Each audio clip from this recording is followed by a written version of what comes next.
নগরীর কর্ণফুলী থানাধীন শিকলবাহা এলাকা থেকে র্যাবের হাতে গ্রেফতার হওয়া আব্দুল আহাদ এবং আসাদুজ্জামান ওরফে আসিফ নবগঠিত জঙ্গি সংগঠন শাহাদাতের হয়ে সদস্য সংগ্রহের চেষ্টা করছিল বলে অভিযোগ আনা হয়েছে। মূলত চট্টগ্রামের মাদ্রাসা এবং স্কুলের শিক্ষার্থীরা ছিল তাদের মূল টার্গেট। সারা দেশে এ ধরনের অন্তত 100 জন সক্রিয় সদস্য রয়েছে সংগঠনটির। এর আগে গত 23 মে ঢাকায় সংগঠনটির আরও 3 সদস্যকে গ্রেফতার করেছিল র্যাব। আসিফ এবং আহাদের মতো তারাও শাহাদাতের জন্য সদস্য সংগ্রহের চেষ্টা করছিল। এই গ্রুপটাতে তারা মূলত উদ্বুদ্ধ করতে চায় যেন একই মতের যারা দোষী আছেন তারা যেন জিহাদে যোগদান করেন। র্যাব জানায় মূলত নিষিদ্ধ ঘোষিত জঙ্গি সংগঠন আনসার আল ইসলামের গা ঢাকা দেওয়া সদস্যরাই নতুন এই সংগঠনটি গড়ে তুলেছে। ভারত থেকে জৈনক সালাউদ্দিন এই সংগঠনের নেতৃত্বে রয়েছে।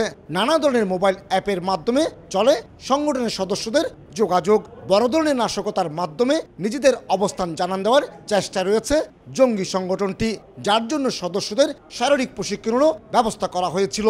এমনকি আফগানিস্তানে গিয়ে তালেবানদের কাছ থেকে প্রশিক্ষণের চেষ্টাও করছিল তারা। চলছে প্রেডিকশন গেম নগদ অ্যাপে। প্রেডিকশন করে জিতুন জিক্সার বাই টিভি, স্মার্টফোন সহ আরো অনেক পুরস্কার।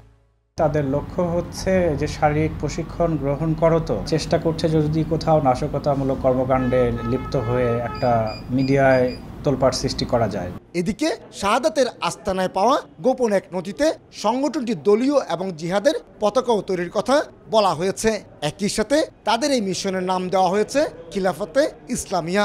বড় কোনো নাশকতা সৃষ্টির আগেই সংগঠনটি নির্মূলের দাবি নিরাপত্তা বিশ্লেষকের। নতুন যদি তাদের কাউকে আকৃষ্ট করতে হয় তাহলে তাদের অবস্থানটা আগে স্পষ্ট করতে হবে। সেটা করতে গিয়ে নতুন সংগঠনগুলো অনেক সময় বড়সড় একটা অঘটন ঘটায় তারা, যেন এরা জানান দেওয়ার মতো ঘটনা ঘটাতে না পারে। তাদেরকে যদি নিউট্রালাইজ করা যায় তাহলে এই জানান দেওয়াটাও হবে না, বড়সড় কোনো ধরনের অঘটন ঘটবেও না।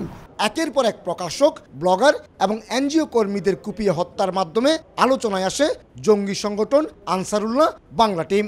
2015 সালে সরকার সংগঠনটিকে নিষিদ্ধ ঘোষণা করে। পরবর্তীতে তারাই নাম পরিবর্তন করে আসে আনসার আল ইসলাম নামে।